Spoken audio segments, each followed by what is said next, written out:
Welcome, and thank you so much for joining me on this sort of journey through the brain.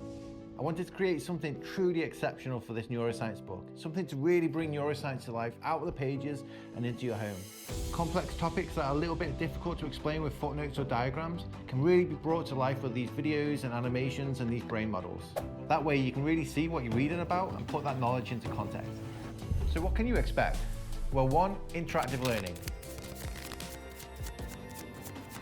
We'll explore with plastic brain models and real sheep brains, dive into brain dissections, and even show you what a frontal lobe lobotomy looks like from the brain's perspective.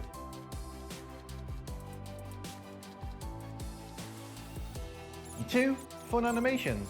Enjoy cartoon animations that aren't very technical, but they give a fun and creative look at neuroscience research experiments. 3, exclusive insights. I'll share studies that didn't make it into the book and provide links to additional articles I've written or contributed to. And 4, mini-games. You'll get to test your knowledge and really reinforce what you've learned with interactive mini-games that I've designed to make neuroscience fun and more applicable to your daily life. But don't worry if videos or animations aren't your thing, that's totally okay. The book is packed with all the information you're going to need. The QR codes there are to add a little bit more context and make it a little bit more engaging for anyone who wants to see them.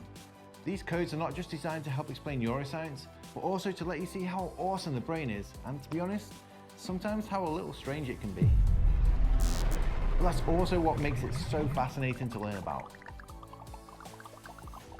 Thank you so much for choosing to read my book. I put so much effort into this book and these videos. I really wanted to make an engaging content for you to really explore the brain and neuroscience. So I hope you enjoy it. I hope you learn a lot and basically just have fun. Let's go.